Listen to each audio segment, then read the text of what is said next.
Get off my plane, I won't ask you again." The silence that befell the first-class cabin of Flight 402 to London was suffocating.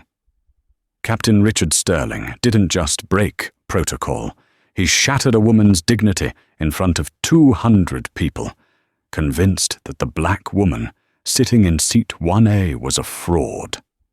He stood over her, stripes on his shoulder gleaming, thinking he was the king of the sky. He thought he was untouchable. He was dead wrong. In less than 45 minutes, the man who ruled the clouds would be begging for his job, stripped of his wings and humiliated by the very fraud he tried to remove. This isn't just a story about a bad pilot. It's a story about the kind of karma that doesn't just hit, it destroys.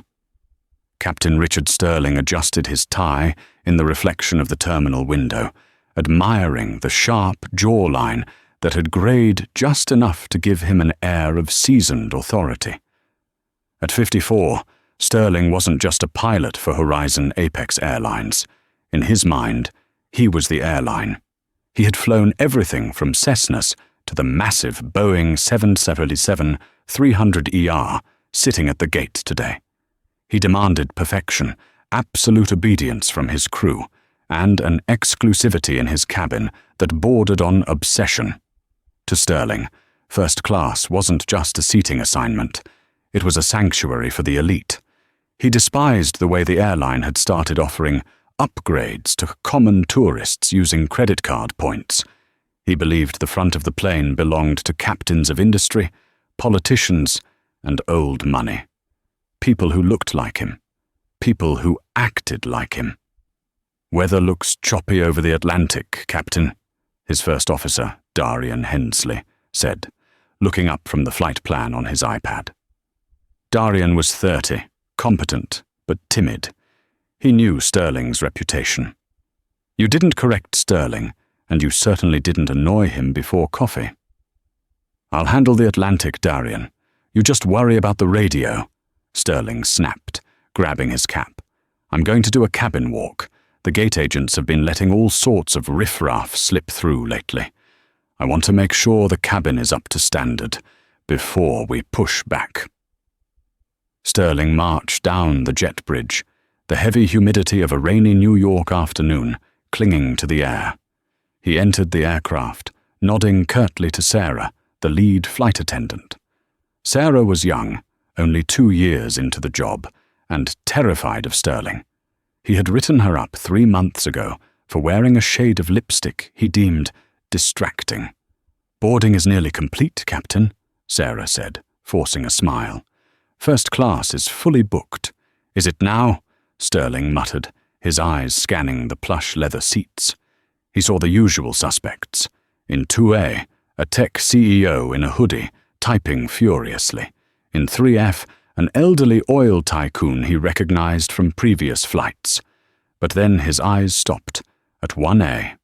Sitting in the most prestigious seat on the plane was a woman Stirling didn't recognize.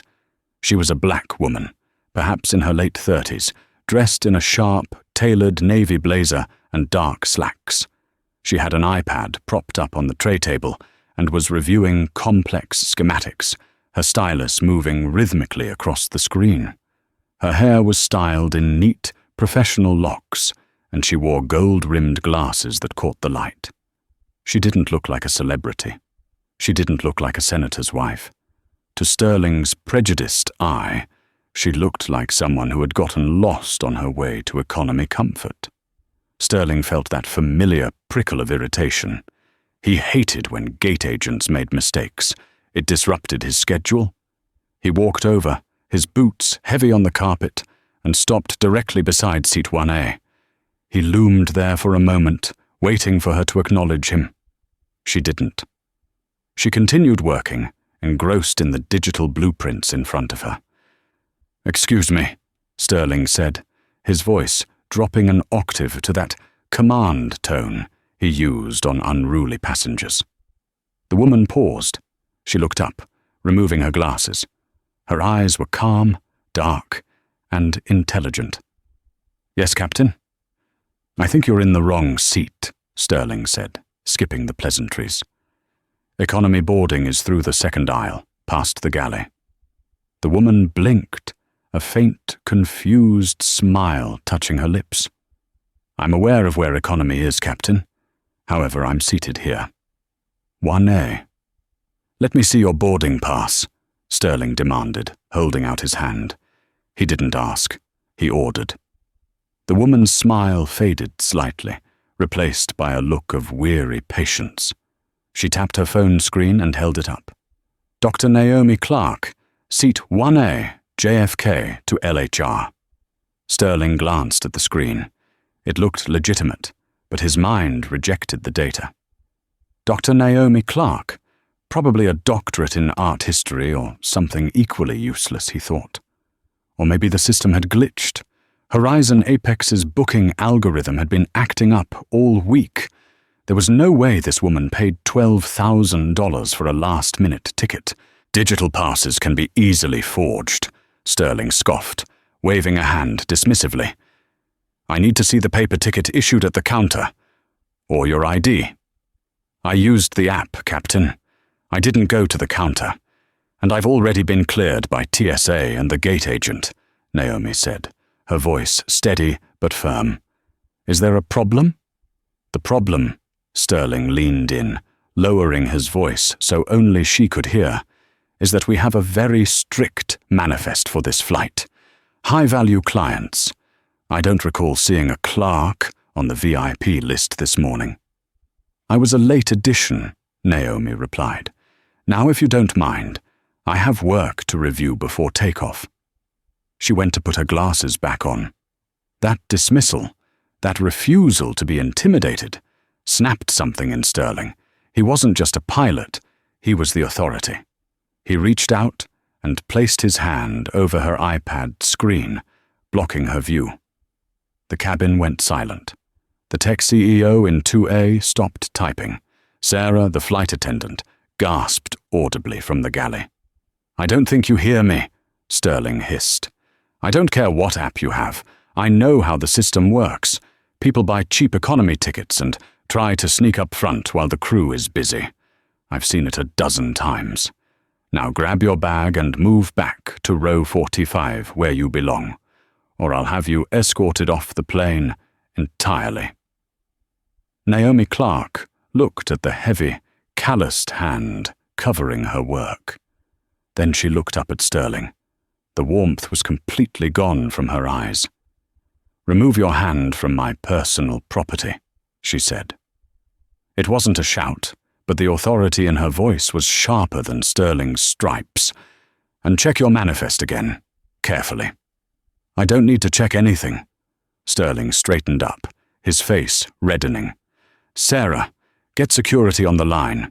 We have a non-compliant passenger attempting ticket fraud." Sarah Jenkins froze in the galley. Her heart was hammering against her ribs. She had seen Dr. Clark's boarding pass when she offered her a pre-flight champagne.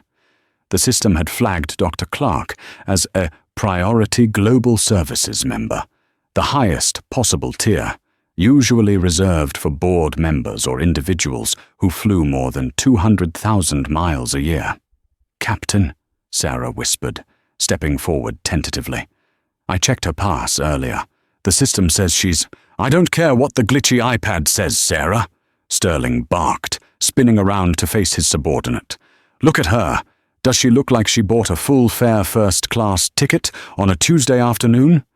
It's a system error, and I'm not flying with a security risk who lies about her seat." He turned back to Naomi, who hadn't moved an inch. "Last chance," Sterling said, pointing toward the economy curtain.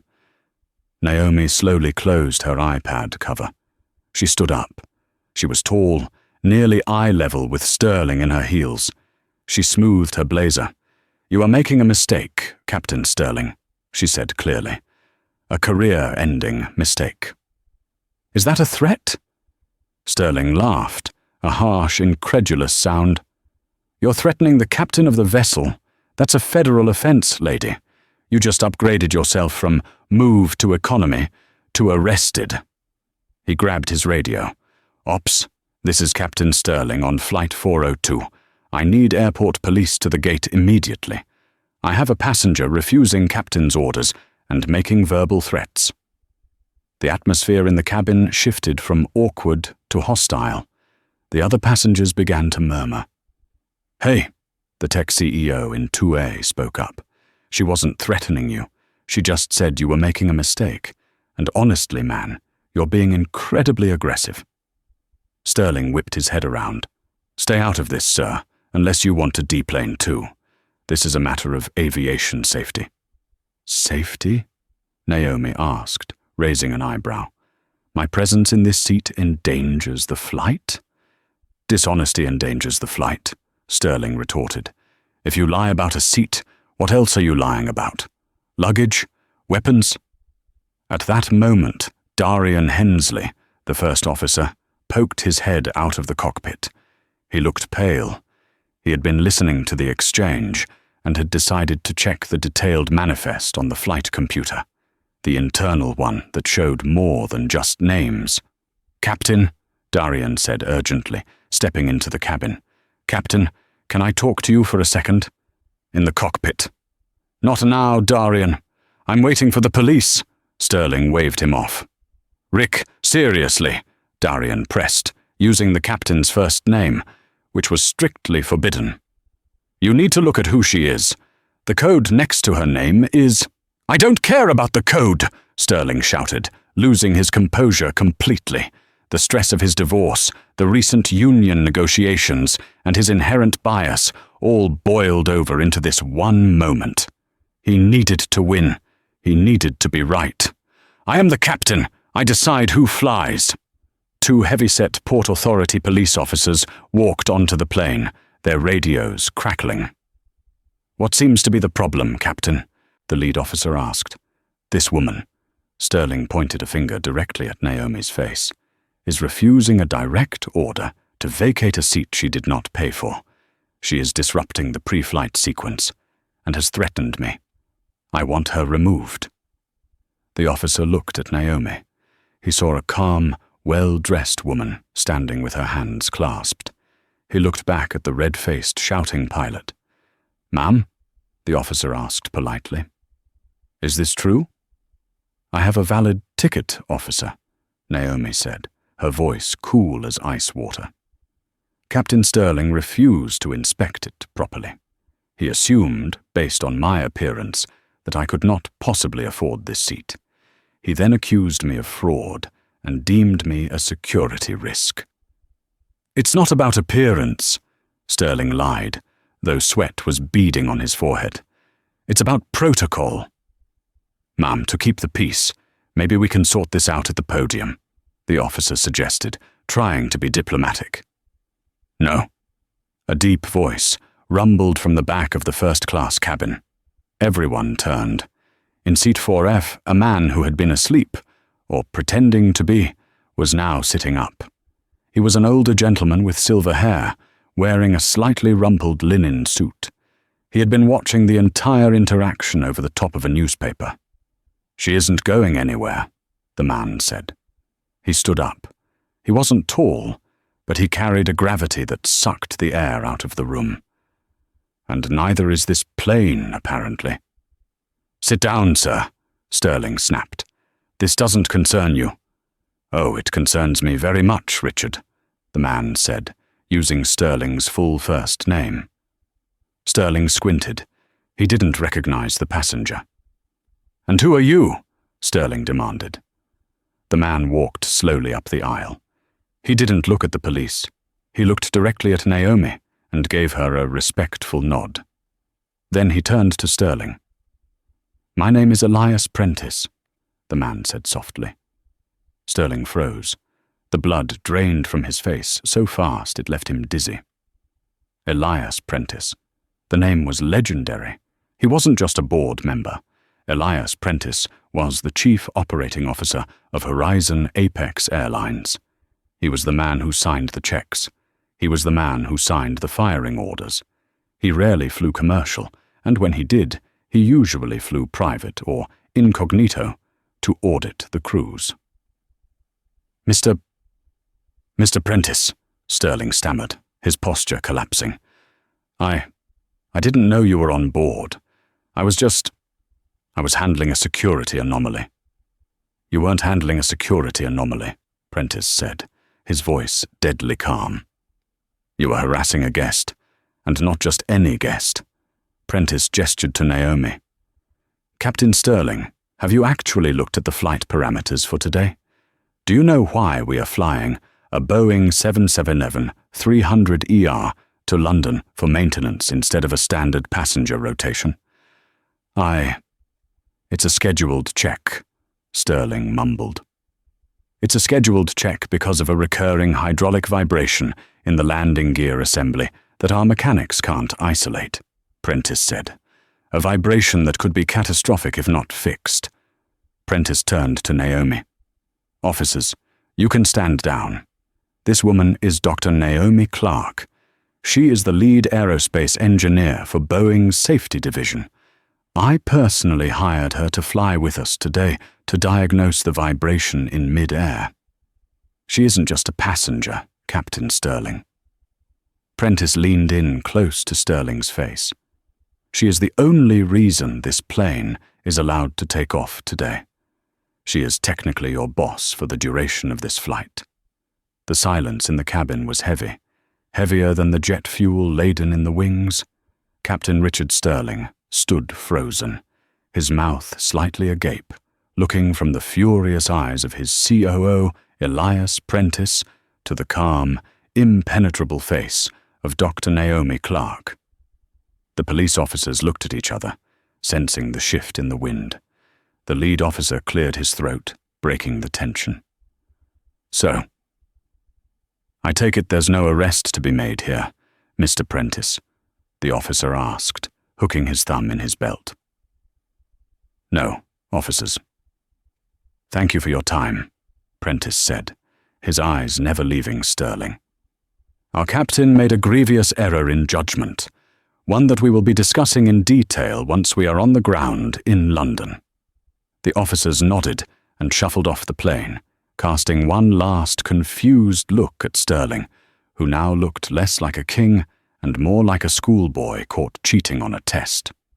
Once the police were gone, Prentice stepped closer to Sterling. He didn't yell. He spoke in a low, dangerous register that terrified the flight crew more than any shouting match could have. Richard, get back in the cockpit, Prentice ordered. You are going to fly this plane, and you are going to do it perfectly. And Dr. Clark... Prentice turned to Naomi, his demeanor softening instantly into professional respect. Dr. Clark needs access to the jump seat for takeoff and landing to monitor the sensor arrays. She will be in the cockpit with you. Sterling's head snapped up. Excuse me? Sir, that's against protocol. No civilians in the cockpit during sterile flight rules. She isn't a civilian, Richard, Prentice snapped, his patience finally snapping. She is a contracted specialist for Horizon Apex. She has higher clearance than you do. Now, either you invite her into your cockpit and treat her with the utmost respect, or you hand your stripes to Darian right now, walk off this plane, and check your email for your termination letter. Sterling felt the walls closing in. He looked at the passengers. The tech CEO was smirking. Sarah, the flight attendant, was looking at the floor to hide her satisfaction. He had no choice. He had 3 ex-wives and a mortgage on a boat he couldn't afford. He needed this job.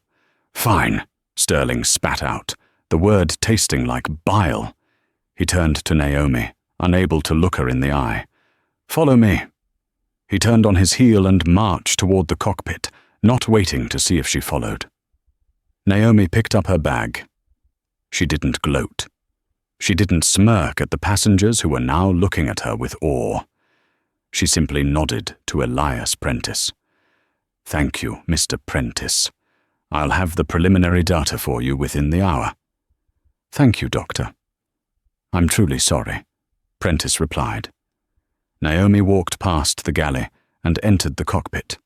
It was a tight space, illuminated by the glow of the instrument panels. Darian Hensley, the first officer, was already strapped in. He looked up, his eyes wide with apology. "Dr. Clark," Darian said, extending a hand as best he could from his seat. "I'm Darian. I just want to say, I'm really sorry about back there. I tried to tell him." Naomi took his hand firmly. "I know you did, Darian. I appreciate it. Let's just get this bird in the air." She set up her equipment quickly. She pulled a specialized laptop from her bag and connected it to a port under the main console, a port that most pilots didn't even know existed. It tapped directly into the aircraft's central nervous system, bypassing the flight computer's filtered display to show the raw data from the hydraulic lines.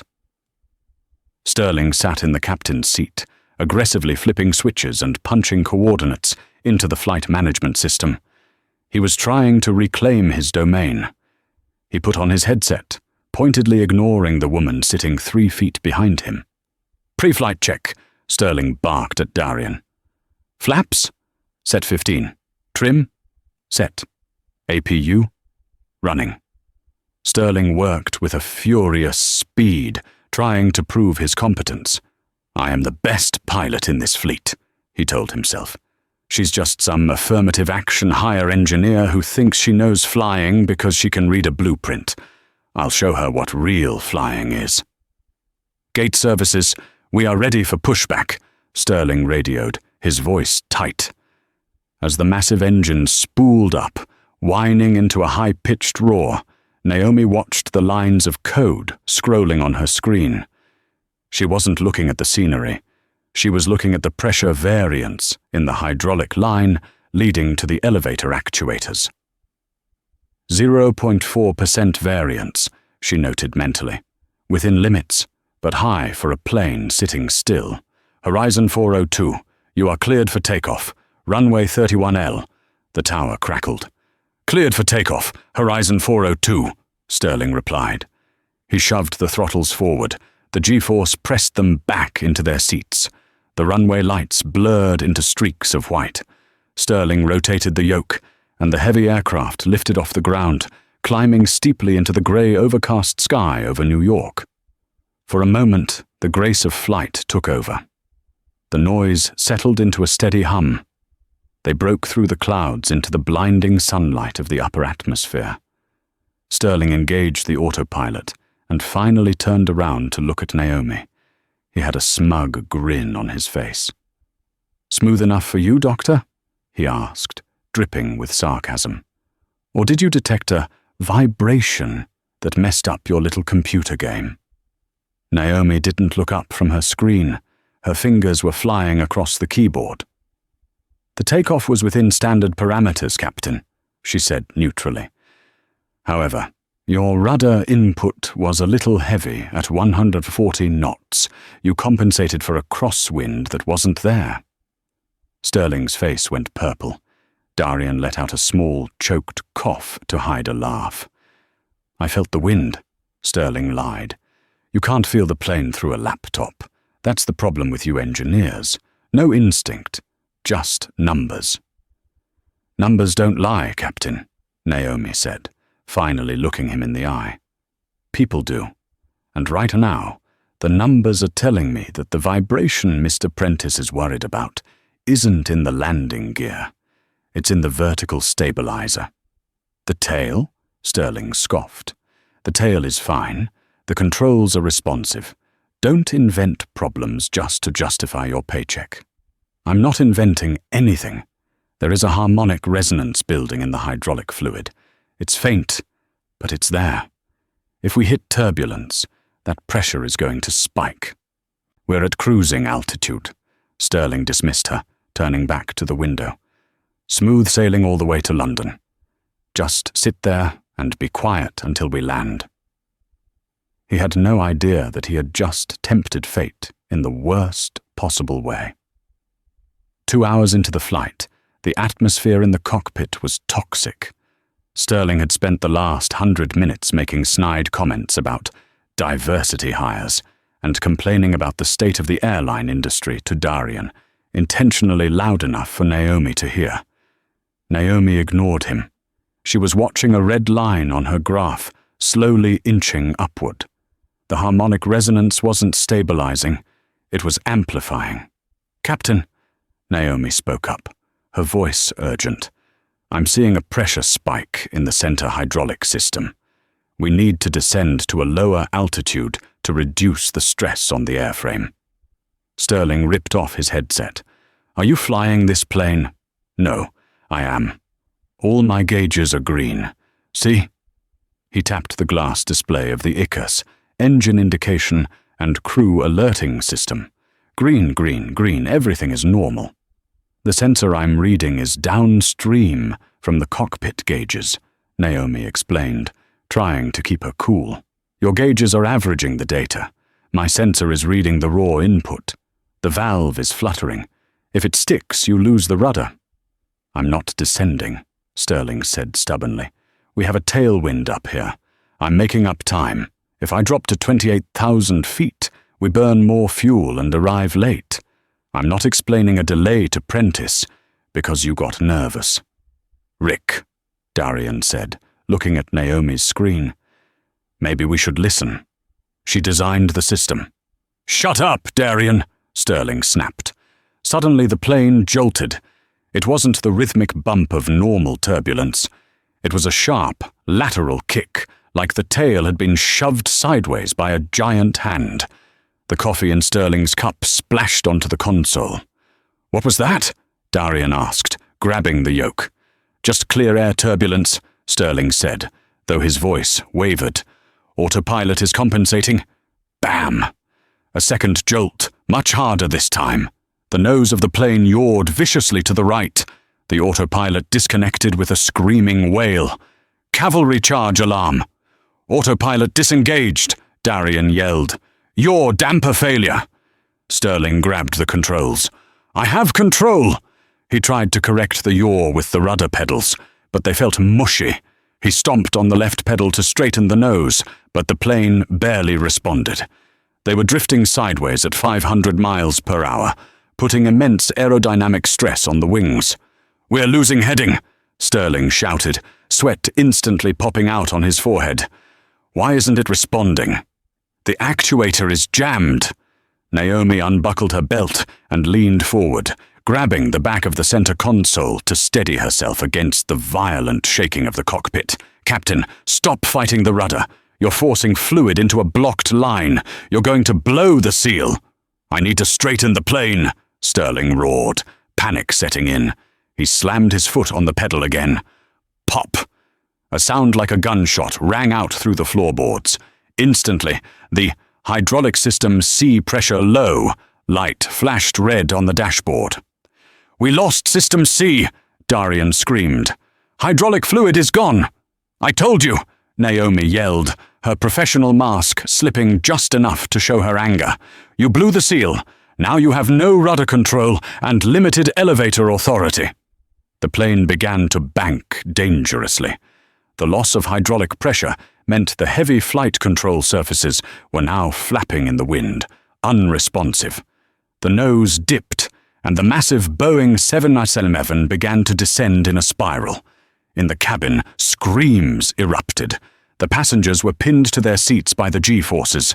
Elias Prentice, sitting in 4F, gripped the armrests, knowing exactly what was happening, and knowing Sterling had ignored the warning. Back in the cockpit, Sterling froze. It was a phenomenon known as cognitive lock. Faced with a situation that contradicted his reality, his brain simply shut down. He stared at the spinning altimeter, unable to process the emergency checklist. "Rick! Rick! What do we do?" Darian yelled, looking at his captain. Sterling said nothing. He was hyperventilating. "Captain Sterling!" Naomi shouted, shaking his shoulder. "Snap out of it!" He didn't move. He was a passenger in his own seat. "Darian, take the controls!" Naomi ordered, taking command. "Disconnect the auto throttle. We need to steer with differential thrust." Darian hesitated. "But the captain!" The captain is incapacitated by panic, Naomi barked. I am the lead engineer of this aircraft safety division. Do it, or we die. Darian nodded, adrenaline clarifying his mind. I have controls. Okay, listen to me, Naomi said, her voice dropping to a calm, hypnotic cadence amidst the chaos of alarms. The rudder is dead. The elevators are sluggish. We are banking right. Increase thrust on the right engine, reduce on the left. Gently, 5% differential. Darian adjusted the throttles. The roar of the right engine increased. Slowly, agonizingly, the nose stopped swinging right and began to pull back to center. Good, Naomi said, her eyes glued to the attitude indicator. Now we can't pull up with the yoke. The elevators won't have enough pressure. We need to use pitch trim. Use the electric trim switches. Nose up. Short bursts. Darian thumbed the switch on his yoke. Click, click, click, click. The nose of the plane, which had been pointed down at the ocean, slowly began to rise. The altimeter stopped unwinding. They leveled off at 22,000 feet. The cockpit was filled with the sound of alarms, but the violent shaking had stopped. They were flying, but barely. Sterling blinked, slowly coming back to reality. He looked at his hands, which were trembling uncontrollably in his lap. He looked at Darian flying the plane. Then he looked at Naomi, who was leaning over Darian's shoulder, guiding him through the most complex failure mode the aircraft could experience. Sterling croaked. I have. You touch those controls, Sterling, and I will break your fingers, Naomi said. She didn't look at him. She was focused entirely on saving the 300 souls on board. You froze. You nearly killed us. You are done. Sit on your hands and don't make a sound. Sterling slumped back. The realization hit him harder than the turbulence. He hadn't just been rude. He hadn't just been racist. He had been incompetent. And the woman he tried to kick off the plane was currently the only thing keeping it in the sky.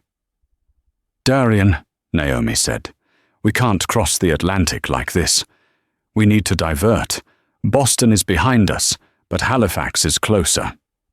Do we have the charts for Halifax? Yes, Darian said, his voice steady now that he had direction. Halifax Stanfield. Runway 23 is the longest. Okay, Naomi said. This is going to be a hard landing. We have no speed brakes, and only partial flaps. We're going to come in fast. I need you to calculate the approach speed, adding 40 knots. Captain, Darian said, addressing Sterling out of habit, then stopping. He turned to Naomi. Doctor, can you handle the radio? I need to focus on flying. I'm on it, Naomi said. She grabbed the headset Sterling had discarded. Mayday, Mayday, Mayday. Naomi's voice went out over the frequency, clear and authoritative. Horizon 402, heavy. We have experienced a catastrophic failure of hydraulic system center. Flight controls degraded, requesting immediate diversion to Halifax. Souls on board 312. Horizon 402, Halifax Center, copies Mayday, the controller replied instantly. Vectoring you for runway 23. Emergency services are rolling. What is the nature of the difficulty? Pilot incapacitation, Naomi said, glancing at the broken man in the left seat. And structural failure. We are flying on differential thrust. Sterling closed his eyes. He heard it. Pilot incapacitation. It was the death knell of his career. But as the plane shuddered again, he realized that if they didn't pull off this landing, it would be the death knell of his life. The coast of Nova Scotia appeared through the windshield as a jagged grey line against the darker grey of the ocean. The weather in Halifax was deteriorating. Low cloud ceiling, mist, and a stiff crosswind coming off the Atlantic. For a fully functional aircraft, this would be a routine instrument approach. For Horizon Flight 402, cripplingly wounded and flying on backup systems, it was a gauntlet. Inside the cockpit, the noise was deafening. The slipstream roared against the fuselage, louder than usual because the plane was flying in a slight, crab angle due to the asymmetrical thrust. Every alarm that could be blaring was blaring. "Distance to runway threshold, 20 miles, Naomi called out. She was monitoring the radar altimeter and the navigation display, feeding Darian the data he couldn't spare the mental energy to look for. "Speed is 260 knots. That's too fast, Darian." "I can't slow down yet." Darian grit his teeth, sweat stinging his eyes. His hands were white-knuckled on the throttle levers. "If I drop the speed now without flaps, we'll stall. I have to carry the speed until we're over the concrete." Sterling sat in the left seat, a ghost of a man. The paralysis of his earlier panic had faded, replaced by a hollow, sickening realization of his own impotence. He watched Darian, the kid he had bullied for 2 years, handle the massive jet with a finesse Sterling had lost years ago. He watched Naomi, the woman he had deemed a fraud, calculate glide slopes in her head with the precision of a computer. "You're coming in too hot," Sterling mumbled, his voice cracking. "You're going to overrun." "Quiet!" Naomi snapped, not even looking up. "Darian, listen to me. The crosswind is from the left at 18 knots. Since we don't have a rudder to crab into the wind, you're going to drift right. You need to aim for the left edge of the runway. Let the wind push you to the center." "Understood," Darian breathed, aiming left. "Gear down," Naomi ordered. Darian reached for the lever. "Gear down." The heavy landing gear dropped with a thud. The extra drag instantly slowed the plane, but it also destabilized it. The nose pitched down violently. "Trim! Trim up!" Naomi yelled. Darian thumbed the electric trim switch, fighting the yoke. The nose groaned back up. 3 miles. Runway in sight," Darian said. His voice was trembling. "Oh God, it looks short." The runway lights of Halifax Stanfield pierced the mist. To Darian, they looked like a tiny strip of tape in a vast ocean of darkness.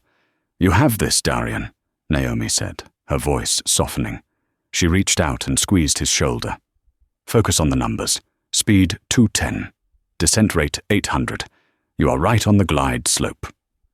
They crossed the threshold. The ground rushed up to meet them at terrifying speed. Usually, a pilot would flare, pull the nose up gently to kiss the tarmac. But without elevator authority, Darian couldn't flare properly. They were going to slam onto the ground. "Brace for impact!" Darian yelled into the PA system. Crunch. The main gear hammered into the runway with the force of a car crash. The plane bounced, groaned, and slammed down again. Oxygen masks dropped from the ceiling in the cabin. Overhead, bins popped open, spilling luggage. "Brakes! Max braking!" Naomi shouted. Darian slammed on the toe brakes. But at 190 knots, the brakes were screaming. The anti-skid system chattered violently. "We're drifting right!" Darian yelled. The crosswind was pushing them off the center line. "Left engine idle! Right engine reverse thrust!" Naomi commanded. It was a risky maneuver, using asymmetric reverse thrust to steer on the ground. But they had no choice. Darian yanked the right thrust reverser. The engine roared, pulling the right side of the plane back. The nose swung violently to the left, back toward the center. "Reverse off! Brakes!" The end of the runway was approaching fast. The red lights indicating the danger zone flashed past. "We're not stopping!" Sterling screamed, covering his face. "Stay on it," Naomi yelled. The tires, pushed beyond their limits, gave up. Boom! Boom! 2 tires on the left main gear exploded. The metal rim ground into the concrete, sending a shower of sparks trailing behind the plane like a comet's tail. The friction finally did what the brakes couldn't. The massive Boeing 777 shuddered, groaned, and screeched to a halt, 70 feet from the mud at the end of the runway. Silence, absolute ringing silence, filled the cockpit. The only sound was the high-pitched whine of the spinning down avionics and the heavy breathing of the 3 people inside. "Tower," Naomi whispered into the headset, her voice shaking for the first time. "Horizon 402 is down. Secure.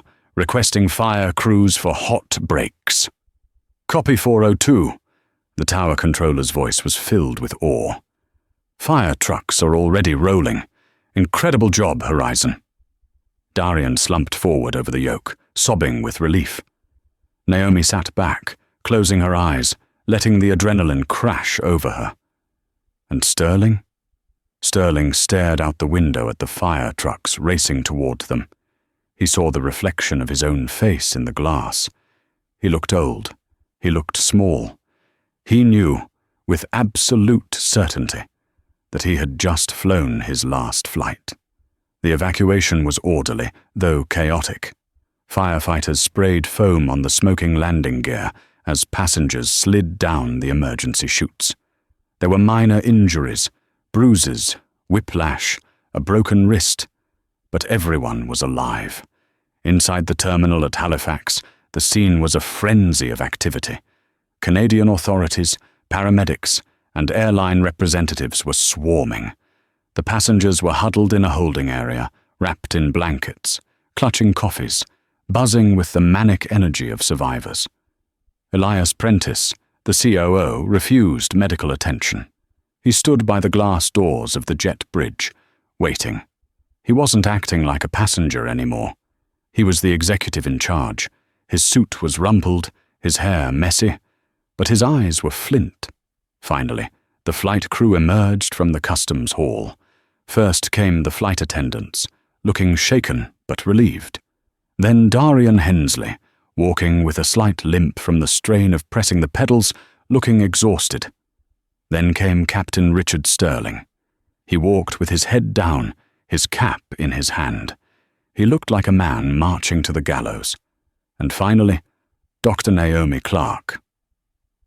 She had recomposed herself. Her blazer was buttoned, her glasses were back on. She looked remarkably untouched by the near-death experience, except for the tiredness around her eyes. The passengers broke into applause as Darian and Naomi entered the room. The tech CEO stood up and cheered. Sarah, the flight attendant, hugged Darian. Sterling stood alone. No one clapped for him. Elias Prentice walked through the crowd, parting the sea of people. He walked straight past Sterling without even a glance. He went directly to Darian Hensley. "Son," Prentice said, his voice thick with emotion, "I have reviewed the flight data telemetry that Dr. Clark sent during the descent. That was the finest piece of airmanship I have seen in 40 years. Darian stammered, "Thank you, sir. But Dr. Clark talked me through it. I couldn't have done it without her." Prentice turned to Naomi. He didn't offer a handshake. He bowed his head slightly, a gesture of profound respect. "Dr. Clark, Horizon Apex owes you a debt we can never repay. You saved my life. You saved all our lives." "I was just doing my job, Mr. Prentice," Naomi said quietly. Darian did the heavy lifting. "Now?" Prentice's voice hardened. The warmth evaporated from the room.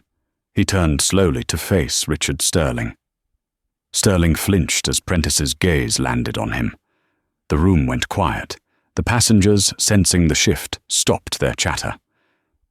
"Captain Sterling," Prentice said. The title sounded like an insult in his mouth. "Mr. Prentice, Sterling began, his voice wheedling. "The turbulence, it was unexpected. The failure, it was a mechanical issue. I did my best to manage the crew in a crisis." "Stop," Prentice said. He held up a hand. "Just stop." Prentice reached into his pocket and pulled out his phone. "I have been on the phone with the FAA and the National Transportation Safety Board for the last 20 minutes, Prentice said loud enough for the room to hear. "We have the cockpit voice recorder data. It's already been uploaded." Sterling paled. "Sir, privacy protocols." "You waived your privacy when you endangered my airline," Prentice snapped. "I heard you, Richard. I heard you refuse to listen to the warning signs. I heard you mock Dr. Clark. I heard you freeze." Prentice took a step closer. "But what is most unforgivable," Prentice continued, his voice shaking with suppressed rage, "is what happened before we even took off. You tried to remove the one person who could save us because you didn't like the color of her skin. You judged her. You belittled her. You treated a genius engineer like a criminal because of your own pathetic insecurities." Sterling looked around the room. He saw the disgust on the faces of the passengers. He saw the police officers standing by the wall, watching intently. I was following protocol," Sterling whispered weakly. "No," Prentice said. "You are following your prejudice, and it ends today." Prentice reached out. Sterling flinched, thinking he was going to be hit. But Prentice didn't hit him. Instead, he reached for the 4 gold stripes on Sterling's shoulder, the epaulets that signified his rank as captain. Rip.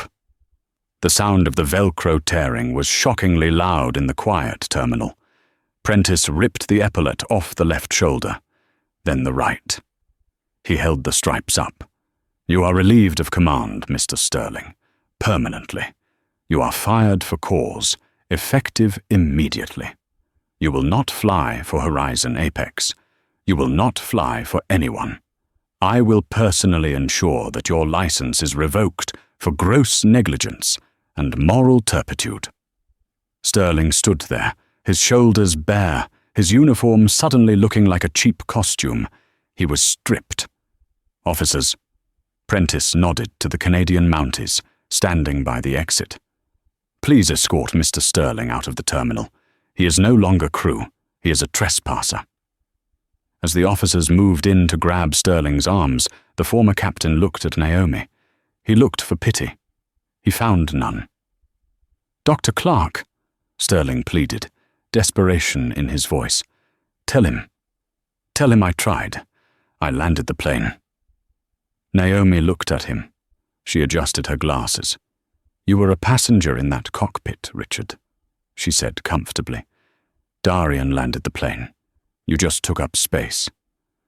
The officers hauled him away. The door slid shut behind him. Prentice turned back to the room. He looked at Darian Hensley. "Darian," Prentice said, reaching out and placing the 4 gold stripes he had taken from Sterling into Darian's hand. "Get these cleaned up. They're yours now." Darian looked at the stripes in his hand, stunned. "Sir?" "Captain Hensley," Prentice corrected him. "You earned them. When we get a replacement plane, you're flying us home." The room erupted in cheers again. But amidst the celebration, Naomi simply packed her bag. She walked over to the window and looked out at the broken plane on the runway. She wasn't interested in the applause. She was already thinking about the hydraulic schematic, wondering how to redesign the valve so this would never happen to anyone else again.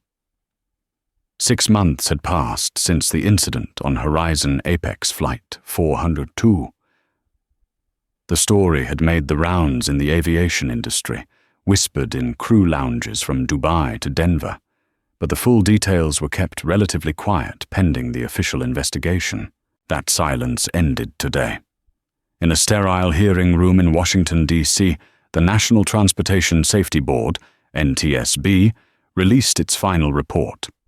Richard Sterling sat at a small wooden table, wearing a cheap suit that fit poorly, a stark contrast to the tailored uniform he used to wear like armor. He looked 10 years older. His hair had thinned, and his face was puffy from months of drinking away his shame. Across the room sat Elias Prentice, Darian Hensley, and Dr. Naomi Clark. They looked like a united front, a wall of competence that Sterling could not breach. "The findings are conclusive," the chairman of the board stated, tapping a thick stack of papers. "The primary cause of the incident was a mechanical failure of the center hydraulic system. However, The board finds that the situation was exacerbated to a near-fatal degree by the pilot in command's failure to adhere to cockpit resource management protocols and his refusal to acknowledge sensor data provided by a qualified expert. The chairman looked over his spectacles at Sterling. "Mr. Sterling, your actions during the pre-flight sequence, specifically your harassment of a key technical advisor based on personal bias, created a hostile cockpit environment that directly contributed to your cognitive lock during the emergency. You didn't just fail to fly the plane, you actively tried to sabotage the only person capable of saving it." Sterling leaned into the microphone. "I have flown for 30 years, he rasped, his voice sounding hollow. "I have a perfect record. One bad day shouldn't erase a lifetime of service." "It wasn't a bad day, Richard," Elias Prentice spoke up from the gallery. "It was a revelation of character." The gavel came down. The judgment was swift and brutal. Richard Sterling's airline transport pilot license was permanently revoked. He was barred from holding any safety-sensitive position in aviation. He was grounded. Forever. But the karma didn't stop at the courtroom door. Outside, the press was waiting. The story of the racist pilot who nearly crashed a 777 had finally leaked to the tabloids. As Sterling walked down the steps, flashes blinded him. Questions were shouted. Questions about his divorce, which had been finalized the week prior, his wife taking the house, his debts, and his humiliation. He tried to push through the crowd, but there was nowhere to go. His reputation was radioactive. No regional airline would touch him. No flight school would hire him to teach. He was a pariah. Meanwhile, a few blocks away, a different scene was unfolding. Darian Hensley, now Captain Hensley, was having lunch with Naomi Clark. Darian looked confident, the timid boy gone, replaced by a man who knew he could handle the worst the sky could throw at him. "You know," Darian said, stirring his coffee, "Horizon just implemented a new training module for all crews. It's called the Clark Protocol. It's about listening to non-traditional sources of information during emergencies." Naomi smiled, taking a sip of her tea. "I heard. Elias sent me the draft. It's a good step." "It's more than a step," Darian said seriously. "It's a culture shift. You changed the airline, Naomi. You didn't just fix a valve. You fixed the mindset." "I just wanted to get to London," Naomi laughed.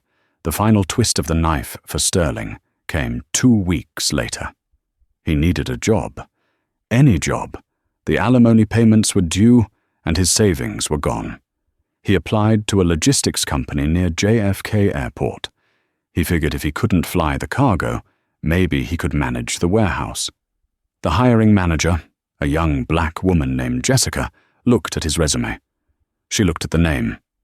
She paused. "Richard Sterling?" she asked. "Yes," he said, hoping she didn't know. "The pilot?" Sterling sighed. "Former pilot." She looked at him for a long moment. She didn't get angry. She didn't yell. She just looked at him with a mixture of pity and indifference. "We don't have any management positions," she said, "but we are hiring for the shuttle loop." "The shuttle loop?" Sterling asked, horrified. "Driving the employee bus from the parking lot to the terminal," she explained. "It's minimum wage. Take it or leave it." And so, the man who once looked down on the world from 35,000 feet, the man who refused to believe a black woman could sit in first class, ended up exactly where his karma demanded. Every morning at 5 a.m., Richard Sterling puts on a polyester vest. He sits in the driver's seat of a rattling bus, and every day he drives flight crews to the terminal.